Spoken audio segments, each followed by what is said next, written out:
여러분, 한계 기업이 폭발한다. 그래서 부채가 폭발할지도 모른다. 이게 여러분 가능할까요? 충분히 가능할 것 같습니다. 여러분 이거 한번 보세요. 지난 5년 새 한계 기업의 증가율입니다. 무려 말입니다. 14.82%나 늘어났습니다. 14.82%. 굉장히 많이 늘어났죠. 그러니까 문재인 정부 치하에서 기업들이 줄줄이 말입니다. 매출 떨어져, 영업이익 떨어져. 그래서 벌어서 원금은 당연히 못 갚고요. 이자까지 못 갚는다는 뜻이에요. 이자까지도 못 갚는다. 뭐 어쩌면 당연한 거 아니겠습니까, 여러분? 저는 당연한 거라고 생각합니다. 문재인 정부가 경제를 뭐 제대로 운영했습니까? 시장이라는 것은 저 어디다 던져두고 말입니다. 이념이라는 잣대로 경제를 운영을 했으니 당연히 이렇게 늘어나는 거 당연합니다. 최저임금 올리고 주 52시간제 도입하고 모든 기업 규제책 엄청나게 끌어내다 갖다 붙였잖아요. 게다가 뭐 세계 세일즈를 하고 다녔습니까? 아니면은 새로운 어떤 산업을 키웠습니까? 오히려 있는 산업, 원자력 산업마저도 완전히 폭망시킨 게 문재인 정부거든요. 그러다 보니까 여러분, 한계 기업 비중이 늘어나는 것은 어쩌면 당연한 겁니다. 당연한 거. 그래서 제가 그런 이야기 했잖아요. 경제만 놓고 봤을 때 문재인 정부는 탄생하지 말아야 됐어야 될 정부다. 제가 이렇게까지 이야기했습니다. 그만큼 경제를 완전히 망쳐놨다는 이야기입니다. 여러분 이 지표 한번 보세요. 이게 한국은행 지표입니다. 2017년에 한계 기업 수는 3,111개였습니다. 그런데 2021년입니다. 2022년이 아니에요. 2021년 3,572개입니다. 엄청 늘어났죠. 바로 이게 결국 말입니다. 400인가요? 맞죠? 461곳이 늘어났는데 그 461곳이 늘어난 것을 퍼센트로 나눠보면 18.82%가 된다는 이야기입니다. 그만큼 말입니다. 엄청 증가했다는 뜻이에요.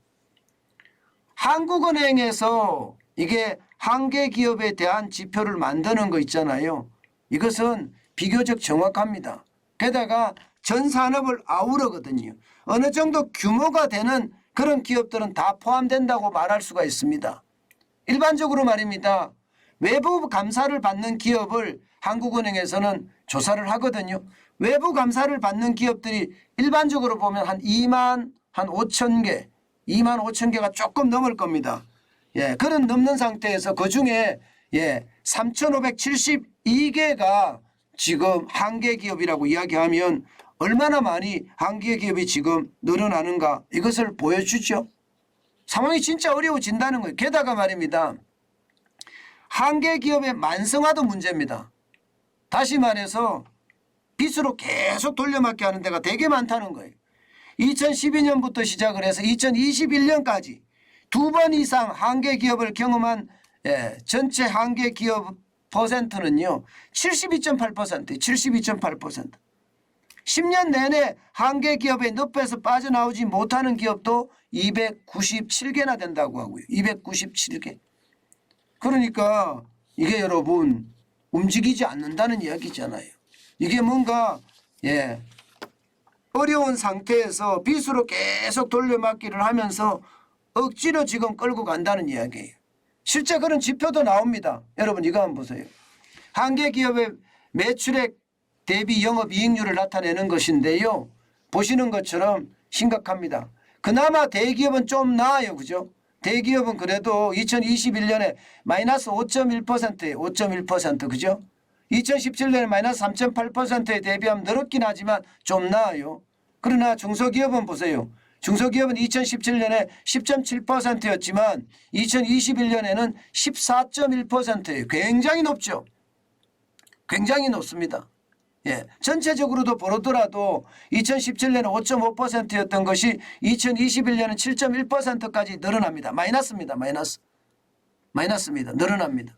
진짜 심각하죠. 더 큰 문제는 이 지표에서 여러분들 보시는 것처럼 2017년에서 2021년까지 한계 기업의 매출액 영업이익률이 플러스가 하나도 없다는 거예요. 한 해도 없다는 거예요. 2017년에도 마이너스 대기업만 하더라도 마이너스 3.8, 2018년에 마이너스 5.6, 19년에 마이너스 3.7, 20년에 마이너스 4.4, 2021년에 마이너스 5.1이라는 거예요. 마이너스 행진이라는 겁니다. 중소기업도 마찬가지잖아요. 중소기업도 2017년에 10.7%였고요. 2019년에 10.4%. 그러다가 2020년에는 13.2%로 늘어나더니 2021년에 14.1%까지 늘어났습니다. 그만큼 상황이 좋지 않다는 이야기를 여기서 말하는 거잖아요. 이렇게 못 벌면 여러분 기업 부채 폭발하지 않을까요? 저는 충분히 폭발할 수 있다고 생각합니다. 3,000개라는 숫자가 적은 숫자가 아닙니다. 3,572개라는 게 절대로 적은 숫자가 아닙니다. 이 숫자가 무너지기 시작하면 여러분 인정사정 없이 무너집니다. 제가 기업 부채 폭발에 대한 위험성 요즘 많이 커지고 있다고 말씀을 드렸는데 그 상황이 지금 현실로 하나씩 드러나고 있습니다. 가계부채 폭발은 이미 예견돼 가는데요. 기업 부채까지 그것도 규모 있는 기업들까지도 이렇게 어렵다고 하니까 이 상황이 얼마나 심각해질까요? 특히 말입니다. 대기업도 지금 한계기업 다시 말해 3년 동안 벌어서 원금은 고사하고 이자도 못 갚는 기업이 이렇게 많다는 것은 여러분 결국 말입니다. 충격이 될 수밖에 없다고 저는 생각을 합니다. 게다가 말입니다. 이자 보상 배율이라고 해서 한계 기업의 어떤 상황은 점점 더 악화되고 있습니다. 이자 보상 배율이 더 마이너스가 된다는 것은요. 빚이 그만큼 쌓여간다는 뜻이거든요. 영업이익 나누기 이자 비용이니까요. 이자 비용이니까 이자가 계속 늘어난다는 거예요. 중소기업도 빨간색입니다. 빨간색. 중소기업도 2017년에 마이너스 1.1이었지만 2021년에는 대기업도 마이너스 1.1이었지만 2021년에는 마이너스 1.6까지 떨어졌잖아요. 그죠? 결국은 말입니다. 결국은 더 나빠진다는 거잖아요. 대기업도 그죠? 중소기업도 마찬가지입니다. 중소기업도. 지금 2017년에 마이너스 0.9%였습니다. 그러던 것이 지금은 마이너스 1.6%까지 떨어졌고요. 중소기업 대기업 합쳐서도 마이너스 1.6%까지 떨어졌습니다. 이자 보상 배율이 마이너스 1.6%까지 떨어졌다는 건 여러분 지금 기업들이 최악의 위기 상황에 있다 이렇게 봐야 됩니다. 그런데도 불구하고 여러분 지금 대출을 해주니까 버티는 거거든요. 대출을 해주니까. 이게 뭐 회사채 시장에서 요즘 대출 받기 어려우니까 은행가에 가서 대출을 받는데 대출을 해주는 상태가 되니까 지금까지 버틴다고 이야기하지만 여러분에게 제가 몇 번 말씀드렸지만 대출 만기 연장 금액 그거 장난 아닙니다. 144조 3천억 원이나 되는 금액이죠. 그게 여기에 포함되어 있다고 보시면 됩니다. 정부가 인위적으로 밀어놨기 때문에 지금 기업들이 안 망하는 거지 그거를 만약에 지금 당장 뭐 윤석열 정부가 처음에 주장했던 것처럼 9월 말로 끝장을 냈으면 아마 기업들 줄폐업 아마 엄청 됐을 거예요. 그러나 그게 수그러 들었느냐? 아닙니다. 지금 1년 이상 미뤄놨거든요. 게다가 1년 후에 가면 또 국회의원 선거 있기 때문에 또 미뤄야 될 거예요. 그 다음에 대통령 선거 있기 때문에 또 미뤄야 돼. 언제까지 미루지 못합니다. 이거. 언제까지 미루지 못해요. 언젠가는 터집니다.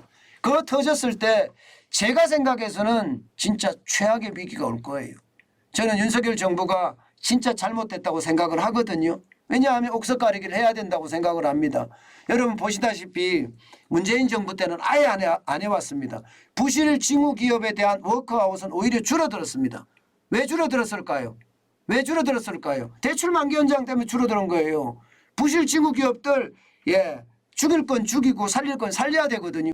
못했다는 이야기 못했다는 2016년에 여러분 보시다시피 전체가 200개예요. 중소기업 167개. 대기업은 33개였습니다만은 2021년에는 대기업은 14개, 중소기업은 86개밖에 안 됩니다. 확 줄었습니다. 100개 절반 이하로 줄었습니다. 절반. 이것은 여러분 위기를 지금 엄청나게 크게 몰고 가고 있다는 겁니다. 저는 윤석열 정부가 잘못했다고 생각하는 게 왠가 하면요. 이게 결국은 미루고 또 미뤄야 되는데 언젠가는 터질 텐데 윤석열 정부 이 기간 안에 터질까? 그 기간 안에 터질 수도 있거든요. 그때 터졌을 때 어떻게 감당하게요? 그때부터는요. 오로지 말입니다. 오로지 윤석열 정부의 잘못이 되는 겁니다. 저는 9월 말에 제가 계속 이야기했잖아요. 예, 이게 대통령께서 기본적으로 우리 경제 상황이 이렇다. 진짜 안 좋다. 그래서 구조조정을 해서 체질 개선을 해야 된다. 그렇지 않으면 우리가 살아나기 굉장히 힘들다. 이 이야기를 국민들에게 소상히 설명하고요. 담화 형식으로 소상히 설명하고요. 그에 대한 대책들 쭉쭉 만들어내면서 경제를 그야말로 탄탄하게 구조조정을 한 다음에 다시 재성장시키는 그런 부팅카드를 가지고 왔어야 되거든요. 근데 그렇지 못했다는 것, 이것은 어쩌면 말입니다. 상황을 더 악화시키지 않았을까, 저는 그렇게 생각을 합니다. 이대로 가면 여러분, 기업 부채 폭발도 굉장히 저는 위험하다고 생각을 해요. 그때 만약에 우리가 할 수 있는 일이 뭐가 있을까요?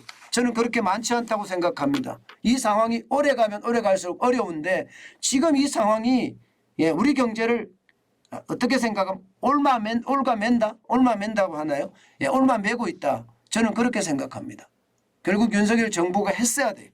저는 어쨌든 옥석가리기를 했었어야 되고, 그리고 부실 기업에 대한 파악을 분명히 할 수 있었어야 됩니다. 부실 기업에 대한 파악을 하려고 그러면 이자를 받아야 되거든요. 이자라도 받았으면 부실이 어디서 일어나고 어떻게 일어나고 있으니까 은행이 그에 대한 어떤 충당금을 어떻게 쌓아가자, 이런 방안이라도 있어야 되거든요. 전혀 없습니다. 전혀 없어요. 그래서 저는 오히려 더 위험을 더 쌓고 있다, 이렇게 생각합니다. 진짜 심각합니다. 이거 계속해서 시한폭탄을 뒤로 미루는 꼴인데, 폭탄 돌리기를 하는 꼴인데 폭탄이 터지는 순간 진짜 힘들어질 겁니다.